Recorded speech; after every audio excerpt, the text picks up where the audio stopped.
Desmond Doss was born in 1919 in Lynchburg, Virginia, the heart of the American South, during hard times and even harder beliefs. Raised in a devout Seventh-day Adventist family, Desmond grew up with a deep reverence for the Bible, especially the Ten Commandments. One commandment in particular carved itself into his soul: "Thou shalt not kill." His home life was simple, yet far from easy. His father, a World War I veteran, carried emotional scars that often turned into drunken rage. One night, during a violent argument, Desmond watched his father pull out a gun. It was Desmond who grabbed it and locked it away. And from that day on, he made a silent vow. He would never take another human life. But Desmond wasn't weak, quite the opposite. He had a quiet strength, rooted in faith and an unshakable sense of what was right. He was the kind of boy who would give you his lunch if you forgot yours, or carry your burden if you couldn't walk. When Pearl Harbor was attacked and World War II engulfed the nation, Desmond felt the same surge of duty that swept through millions of young men. He didn't want to stay behind. He didn't want to watch from afar. He wanted to serve, but not with a rifle. Desmond enlisted in the army as a combat medic, determined to go to war and save lives without ever taking one. His decision stunned everyone. How could someone walk into battle without a weapon? To Desmond, the answer was simple. With the world tearing itself apart, I want to put a little bit of it back together. And so, while others trained to kill, Desmond prepared to heal. He had no idea that his faith would be tested far beyond the battlefield, and that his courage would one day become legend. From the moment Desmond Doss arrived at basic training, he was different, and everyone noticed. While his fellow recruits gripped rifles and practiced combat drills, Desmond stood back, empty-handed. He refused to touch a weapon, not out of fear, but conviction. To the men around him, that conviction looked like cowardice. His stance was met with confusion, then anger. How could a soldier go to war without a gun? How could someone expect to survive or protect others, armed with nothing but bandages and a Bible? His commanding officers were less subtle. They saw him as a liability, an embarrassment, an obstacle to discipline. He was labeled insubordinate. His fellow soldiers harassed him, mocked him during drills, beat him while he slept, and even tried to get him discharged as mentally unfit. But Desmond never raised a hand, never filed a complaint. He simply said, "I can't carry a weapon, but I can carry a man." The pressure mounted. Military bureaucracy pushed hard to remove him. He was threatened with court-martial, accused of disobeying direct orders. They tried to break him emotionally, spiritually, legally, but Desmond stood his ground. He wasn't there to fight the army. He was there to serve it in the only way he believed was right. With every insult, every shove, every attempt to make him quit, he held to one simple truth. His duty was to heal, not to harm. Eventually, his case escalated. A military hearing was called. And just when it seemed like Desmond would be discharged in disgrace, a surprising voice stepped in. His father, reaching out to an old military contact in Washington. The ruling came down. Desmond Doss would be allowed to serve as a combat medic without a weapon, as a conscientious objector. He had won the right to go to war, unarmed. But battles of principle are one thing. The real war, the one of blood, fire, and death, was still waiting. Fort Jackson, South Carolina. For most recruits, it was a place to learn how to shoot, march, survive. For Desmond Doss, it was a battleground of a different kind, a constant war between his conscience and the system trying to crush it. His refusal to carry a weapon made him a target, not just of suspicion, but of resentment. His unit believed he was weak, dangerous even. In war, trust is everything. And they didn't trust the man who wouldn't carry a rifle. They called him a coward, whispered about him in the barracks. Some didn't whisper at all. One soldier punched him in the night. Others refused to eat with him. Some tried to sabotage his medical training. Desmond never retaliated. He never even raised his voice, but each day he showed up, trained harder than anyone else, and passed every physical test. He ran farther, climbed faster, carried heavier loads, all without a weapon, all with unshakable calm. His commanding officer, Captain Jack Glover, wanted him gone. He filed reports, ordered psychological evaluations, and pressured Desmond to quit. But Desmond wouldn't quit. He was brought before a tribunal. They accused him of insubordination, of failing to obey a lawful order. A conviction would mean prison and dishonor. But Desmond stood there in his neatly pressed uniform, eyes steady, voice clear. My beliefs are personal, but my duty to save lives is just as strong as any man's duty to take one. His father, a troubled man with deep military connections from World War I, intervened behind the scenes. A letter was sent to top officials. The case shifted. The final ruling was unprecedented. Desmond would be allowed to serve as a medic, fully deployed into combat without ever touching a weapon. It wasn't a compromise. It was a recognition of something rare. A man who would put his life on the line for his country, even if it meant doing so without the ability to defend himself. The army had tried to break him. Instead, they cleared a path for him to become one of the bravest men they would ever know. And soon, that bravery would be tested on the blood-soaked cliffs of Okinawa. With his place in the army finally secured, Desmond Doss was assigned to the 77th Infantry Division. His role? Combat medic. His mission? To save lives, without ever taking one. His first deployments took him to Guam and the Philippines, where the jungle heat was as merciless as the enemy. He treated wounded soldiers under fire, carried them across treacherous terrain, and risked his life again and again to pull men back from the edge of death. His comrades began to see something different in him, not weakness, but fearlessness. Time and again, Desmond ran into danger while others hesitated. He wrapped wounds under gunfire. He prayed over dying men. He gave blood, food, water, everything he had. The men who once mocked him now looked to him with respect, but nothing could prepare him or them for Okinawa. The island was the final bloody push toward Japan's mainland. Taking it meant climbing the towering cliffs of Maida Escarpment, a steep, jagged ridge that would soon become known as Hacksaw Ridge. At the top, Japanese forces waited, deeply entrenched, heavily armed, and determined to kill every American who set foot on that plateau. The 77th was ordered to take the ridge. It would be one of the deadliest battles of the entire Pacific War.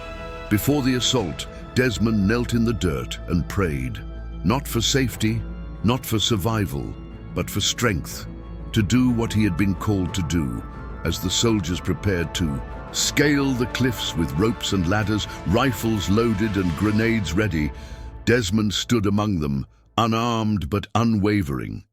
The battlefield was waiting, and Desmond Doss, the medic without a weapon, was about to enter the very heart of Hell, Okinawa, April 1945. The Maida Escarpment loomed like a wall between life and death. Its sheer face stood 400 feet tall, and atop it lay a hell that no soldier could imagine. The Americans called it Hacksaw Ridge, a place where men would climb to fight and fall. Desmond Doss, with no rifle, no sidearm, and nothing but his medic kit and his faith, climbed that cliff alongside his unit. The moment they reached the top, chaos erupted. Machine gun fire shredded the air. Mortars screamed. Soldiers dropped by the dozen, limbs torn, screams rising, the sky black with smoke. Desmond moved differently. While others fought or fled, he searched. He crawled through blood-soaked dirt, weaving between bullets, seeking life among the dying. He tied tourniquets, bandaged wounds, whispered prayers. He dragged the wounded to the edge of the cliff, lowered them down with ropes, one after another. Then came the order to retreat. The Remaining American forces pulled back down the ridge, but Desmond stayed behind, alone. The battlefield fell into a haunting stillness, broken only by the moans of the injured and the crackle of flames. And there, under the cover of night, Desmond began the impossible.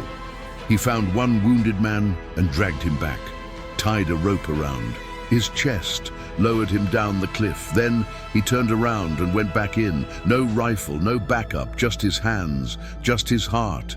Again and again, he crawled through hell, dodging patrols, listening for breath, feeling for pulses. Each time, he lowered a man down to safety. He whispered the same prayer, "Lord, help me get one more, then another, then another." For 12 straight hours, Desmond Doss moved through the carnage, saving lives. 75 men, carried, dragged, lifted, lowered. Some were his friends. Others had once called him a coward. None of that mattered now.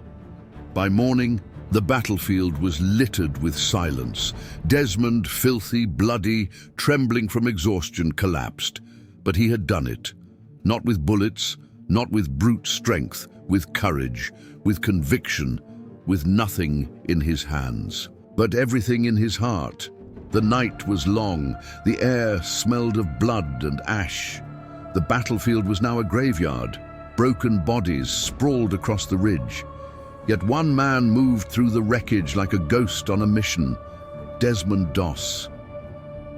No flashlight, no weapon, no backup. He crawled through smoke and mud, guided only by instinct and prayer. His hands were raw from dragging the wounded. His knees bled from the jagged terrain. And still, he whispered the same 7 words over and over. "Just one more, Lord. Help me get just one more." Time lost meaning. There was only the next soldier, the next pulse, the next body to carry. Desmond found a man with his legs shattered. He fashioned a splint from sticks and bandages, then hauled him across 200 feet of open ground under sniper fire. He found another with burns across his chest, carried him on his back through debris, lowered him carefully down the cliff with a rope tied to a tree stump, tying a special knot he had learned as a boy. He did this again and again. At one point, he spotted a Japanese soldier moving in the shadows. Desmond froze. They locked eyes, but the enemy vanished into the dark, sparing him. Whether it was mercy, confusion, or something more divine, Desmond would never know. As the hours passed, fatigue gnawed at his body. His arms trembled, his lungs burned, but he refused to stop. Each life saved was a defiance of the war around him.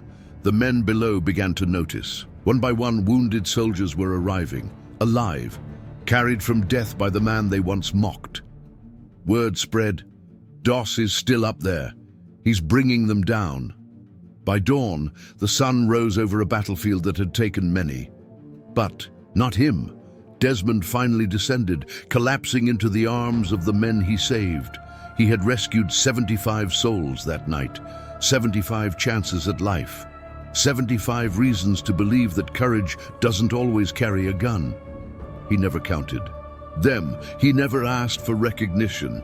All he remembered was the prayer. Just one more, Lord. And somehow, each time there was. Desmond Doss could have left Okinawa that morning, hailed as a hero, carried off the battlefield, finally allowed to rest. But that wasn't who he was. Not yet. Not while there were still men bleeding on the ridge. So he stayed. In the days following his heroic rescue, Desmond continued serving as a medic, moving through enemy fire, tending to wounds, pulling men from danger. His hands were blistered, his body exhausted, but his spirit refused to quit. Then it happened. A grenade exploded nearby during a chaotic firefight. In a flash of flame and steel, Desmond was thrown to the ground, shrapnel tearing through. His leg, blood pooled beneath him. The pain was sharp and immediate. But before medics could carry him out, Desmond raised his hand and stopped them. "Take someone else first," he said. Even wounded, he refused priority. He applied his own tourniquet, crawled to shelter, waited hours before they could reach him again. And when they did, and began carrying him away, a sniper's bullet tore through his left arm, snapping the bone and forcing him to bind it to his body with a rifle stock. He never once cried out, never complained, never asked why. When they finally got him to safety, he had lost nearly all his blood. His body was broken, his war was over, but in the eyes of the men he saved, Desmond Doss had already become something more than a soldier. He was their guardian, their angel in boots and bandages. The army awarded him the Bronze Star for earlier heroics. But now, something greater loomed. A nation had taken notice, and the quiet medic, who never carried a weapon, was about to receive the highest military honor of all. Even as he lay in a hospital bed, arm in a sling, leg wrapped in gauze, Desmond's only concern was simple. Did I do enough? Yes, Desmond, you did more than anyone ever expected, and far more than most believed possible. Back in the United States, Desmond Doss returned not as a man seeking glory, but as a man who had quietly earned it. In October 1945, he was summoned to the White House.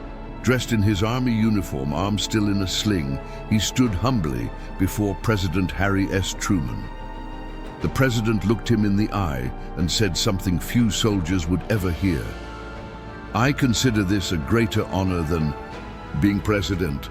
With those words, Truman presented Desmond with the Medal of Honor, the highest military decoration awarded by the United States. He was the first conscientious objector in American history to receive it.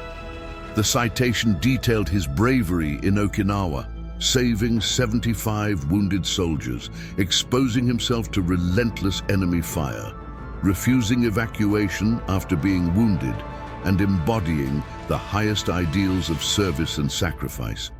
But Desmond didn't need medals. He never sought them. He had no interest in fame or rank. When reporters asked how he did it, how he faced death without a weapon, he simply said, "I was just doing my duty." For Desmond, it was never about being heroic. It was about staying true to what he believed, to God, to life, and to his fellow man. His story began to spread. Soldiers who once scorned him now told of his courage with reverence. They said they felt safer knowing Doss was nearby, that if they were hit, he would come for them. And he did. He returned to a quieter life, carrying the physical scars of war with quiet grace. But in the halls of military history, Desmond Doss had etched something eternal. He was the man who went to war without a gun and returned with the nation's deepest respect.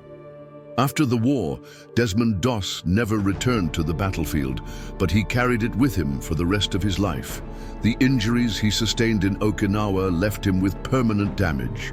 He lost a lung to tuberculosis, contracted during his service.